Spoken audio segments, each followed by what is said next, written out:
अळूच्या पानांच्या वड्या किंवा भाजी देखील तुम्ही बऱ्याचदा खाल्ली असेल, पण अशा पद्धतीची भाजी तुम्ही याआधी कधीच खाल्ली नसेल. अळूची पानं इथे मी घेतलेली आहेत.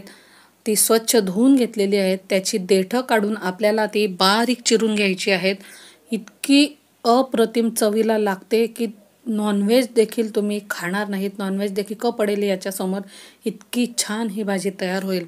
तर इथे मी आता हे अळूची पानं घेतलेली आहेत, त्याची देठं काढून घेणार आहे आणि अगदी बारीक इथे चिरून घेणार आहे. इथे तुम्हाला व्हिडिओमध्ये याचा कलर पिवळा दिसत असेल, पण हे पानं पिवळी नाहीत. तर इथे बघा मी बारीक अशी चिरून घेतलेली आहेत पानं. अगदीच एकदम बारीक पेस्टसारखी चिरू नका.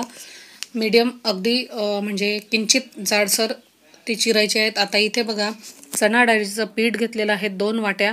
त्यानंतर इथे 4 चमचे तीळ टाकून घेतलेली आहे पांढरी. 7 ते 8 लसणाच्या पाकळ्या, 5 ते 6 लसणाच्या पाकळ्या, 7 ते 8 मिरच्या आणि अर्धा इंच आलं ठेचून ते घातलं आहे. जिरं इथे टाकून घेतलेलं आहे. त्यानंतर धनेपूड इथे टाकून घेतलेली आहे. धनेपूड टाकून झाल्यानंतर हळद टाकून घेतलेली आहे. तर इथे बघा आता लाल तिखट मी टाकून घेणार आहे. अगदी पाव चमचा लाल तिखट टाकला आहे, ऑप्शनल आहे, स्किप करू शकतात तुम्ही. त्यानंतर इथे गरम मसाला टाकून घेतलेला आहे आणि त्यानंतर आपल्याला चवीनुसार मीठ यामध्ये टाकून घ्यायचं आहे. ही अळूची पानं तुम्ही वडी करताना देखील म्हणजे तोंडाला त्याचं खरखर होऊ नये किंवा ती गळ्यात अडकू नये म्हणून आपण चिंच गुळाचं पाणी टाकतो, तर ते देखील मी यामध्ये टाकून घेतलेलं आहे.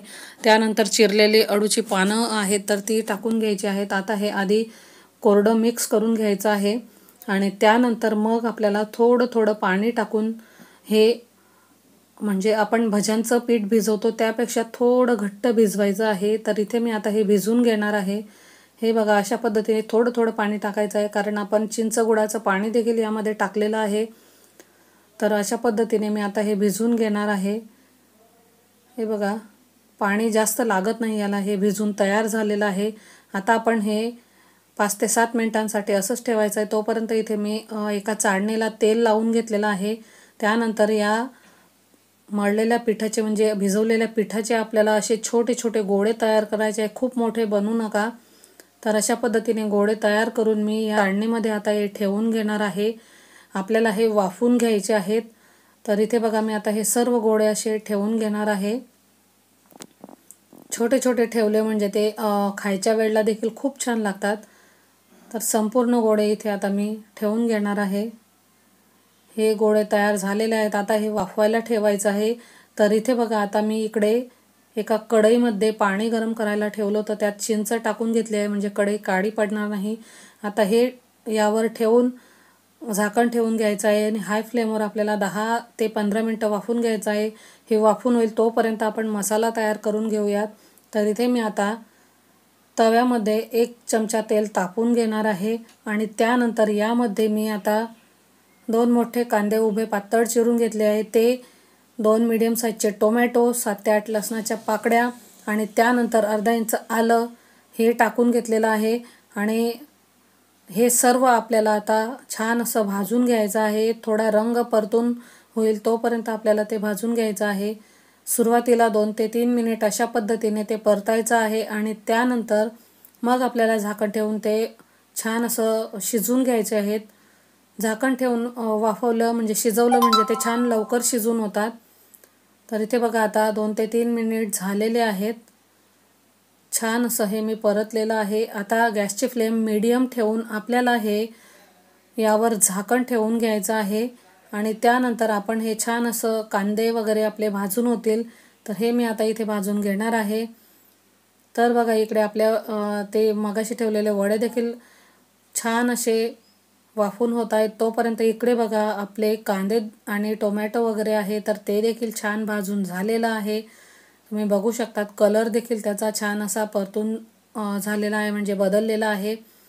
तर इथे आता अशा पद्धतीने आपल्याला काय करायचं आहे, गॅसची फ्लेम आपल्याला लो करायची आहे. यामध्ये मी मगाशी जिरं देखील टाकून घेतलेलं होतं, ते मी तुम्हाला दाखवायला विसरले. आता गॅसची फ्लेम आपल्याला बंद करायची आहे आणि त्यानंतर थंड व्हायला एका डिशमध्ये हे काढून घ्यायचं आहे. तर इथे मी आता ते काढून घेणार आहे अशा पद्धतीने मसाला आपला भाजून झाला आहे. आता एका डिशमध्ये काढून मी ते थंड होऊ देणार आहे आणि नंतर मिक्सरच्या भांड्यात इथे मी वाटून घेतलेलं आहे. हे बघा, वाटण देखील आपलं तयार झालं आहे. आता आपण वड्या बघूयात, आपल्या वड्या तयार झालेल्या आहेत की नाही. तर इथे बघा, मी आता हे अशा पद्धतीने झाकण नेहमी सांडशीने काढा, हाताने काढायला गेलं तर चटका बसेल. आणि हे बघा, अशा पद्धतीने बघायचं आहे. वड्या आपल्या ह्या तयार झाल्या आहेत. गॅसची फ्लेम बंद करायची आणि वड्या थंड व्हायला ठेवून द्यायच्या. इकडे आता मी दुसऱ्या कढईमध्ये 2 चमचे तेल तापवून घेतलेलं आहे. त्यामध्ये हे वाटण टाकायचं आहे आणि छान असं आपल्याला एकदा हे मसाल्याचं म्हणजे आपलं जे काही वाटण आहे तेलात टाकल्यावर गॅसची फ्लेम ही लो टू मिडियम ठेवायची, अगदीच लो नाही ठेवायची. मिडियम फ्लेमवर छान असं आपल्याला हे तेल सुटेपर्यंत हा मसाला परतून घ्यायचा आहे. गॅसची फ्लेम जर तुम्ही हाय ठेवली तर मसाला खाली जळू शकतो तुमचा. तर इथे मी आता हा मसाला भाजून घेणार आहे. तुम्ही बघू शकतात, इथे कॅमेरा थोडा हलल्यामुळे तुम्हाला व्यवस्थित दिसत नसेल. तेल सुटायला सुरुवात झालेली आहे, म्हणजे आपला मसाला परतून होत आहे. अजून आपल्याला 2 मिनिट हा मसाला परतून घ्यायचा आहे. तोपर्यंत आपल्याला यामध्ये टाकायला जे काही सुके मसाले आहेत तर ते घ्यायचे आहेत. इथे मी आता हे परतून घेणार आहे आणि गॅसची फ्लेम लो करायची आहे. त्यानंतर आता यामध्ये आपल्याला टाकायचे आहे हे सुके मसाले. त्यामध्ये मी इथे घेतलेला आहे लाल तिखट 2 चमचे, 1 चमचा धनेपूड घेतलेली आहे, अर्धा चमचा हळद घेतली आहे आणि पाव चमचा गरम मसाला घेतलेला आहे. तर तो यामध्ये टाकून घेतलेला आहे. आता मसाले टाकून झाल्यावर देखील आपल्याला पुन्हा थोडं तेल सुटेपर्यंत परतून घ्यायचं आहे. तर इथे मी आता लो फ्लेमवर आपल्याला हे परतायचं आहे. तर ते मी लो फ्लेमवर परतून घेणार आहे. हे माझ्या लक्षात आलं नाही, कॅमेरा थोडा हलल्यामुळे, त्यामुळे थोडं तुम्हाला व्यवस्थित दिसत नसेल. तर इथे बघा, आता मसाला इथे आपला भाजून झालेला आहे. आता आपल्याला यामध्ये पाणी टाकायचं आहे. छान असं तेल सुटलेलं आहे मसाल्यांना. आता मी मिक्सरच्या भांड्यातच थोडं पाणी घेतलेलं होतं, आता ते इथं टाकून घेणार आहे आणि छान असं मिक्स करून घ्यायचं. आणि आपल्याला पुन्हा लो फ्लेमवर तेल सुटेपर्यंत हा मसाला शिजू द्यायचा आहे. थोडं पाणी मी अजून टाकून घेणार आहे, म्हणजे छान असं तेल सुटतं मग मसाल्यांना. तर हे आपल्याला लो फ्लेमवरच करायचं आहे. हाय फ्लेमवर मसाला तुमचा जळू शकतो. तर इथे बघा, आता तेल छान असं सुटायला सुरुवात झालेली आहे. तुम्ही बघू शकतात, तेल सुटलेलं आहे. आता आपल्याला यामध्ये पाणी टाकून घ्यायचं आहे. तर साधारणपणे 2 ग्लास पाणी मी इथे टाकून घेणार आहे. तर इथे बघा, आता सुरुवातीला मी 1 ग्लास पाणी टाकलेलं होतं आणि त्यानंतर पुन्हा दुसरं टाकलं होतं. थोडं घट्ट हे झालेलं आहे. आता कसुरी मेथी यामध्ये टाकून घ्यायची आहे आणि पुन्हा आपल्याला 2 मिनिट हे शिजवून घ्यायचं आहे. तर इथे मी आता हे शिजवून घेणार आहे. आता तोपर्यंत बघा, इकडे आपल्या वड्या देखील थंड झालेल्या आहेत, किती छान अशा तयार झालेल्या आहेत. या पद्धतीने जर का तुम्ही ही अळूच्या पानांची भाजी बनवली तर खूप छान लागेल आणि मुलं तर अगदी आवडीने खातील. मी देखील ही पहिल्यांदाच बनवली, पण तरी देखील मुलांना खूप आवडली होती. तर मगाशी मी थोडंच पाणी टाकलं होतं, ग्लासभर. आता पुन्हा इथे टाकून घेतलेलं आहे, कारण त्याला मला शिजवायचं होतं. मी तुम्हाला आधी बोलले की 2 ग्लास पाणी मी टाकून घेणार आहे, पण मी सुरुवातीला अगदी म्हणजे अर्ध्यापेक्षा कमी टाकलं होतं. आता हे टाकून झाल्यानंतर आपल्याला आहे तर यामध्ये चवीनुसार मीठ टाकून घ्यायचं आहे. तर इथे मी आता मीठ टाकून घेणार आहे आणि मीठ टाकून झाल्यानंतर आपल्याला बघा, याला छान अशी एक उकळी येऊ द्यायची आहे. मिक्स करून घ्यायचं आहे आधी.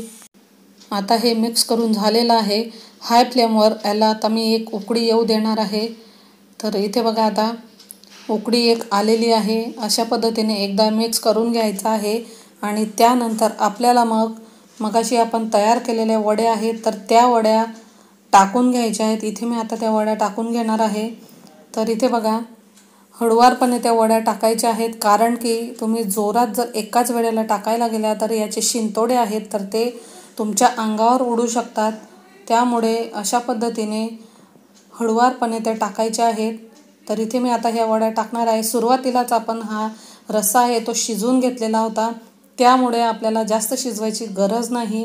तर इथे आता ह्या वड्या टाकल्यानंतर मी एकदा मिक्स करून घ्यायचं आहे आणि त्यानंतर फक्त 2 ते 3 मिनिट आपल्याला हे शिजवायचं आहे. तुम्हाला मध्येच थोडा आवाज येत असेल, कारण आमच्या घरात थोडं काम चालू आहे त्यामुळे ते मशीनचा वगैरे आवाज आला असेल. आता हे छान असं मी 2 ते 3 मिनिट शिजवून घेतलेलं आहे. आपली भाजी तयार झालेली आहे.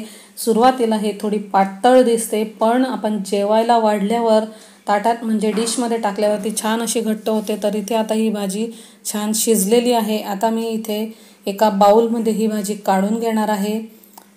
आपण ह्या वड्या टाकल्यानंतर फक्त 2 ते 3 मिनिटच हिला शिजवायची आहे. जास्त शिजू नका. बघा तुम्हाला दिसत असेल थोडी पातळ दिसत असेल, पण ती वाढल्यावर छान होते. तर इथे बघा आता मी एका बाउलमध्ये ही काढून घेणार आहे.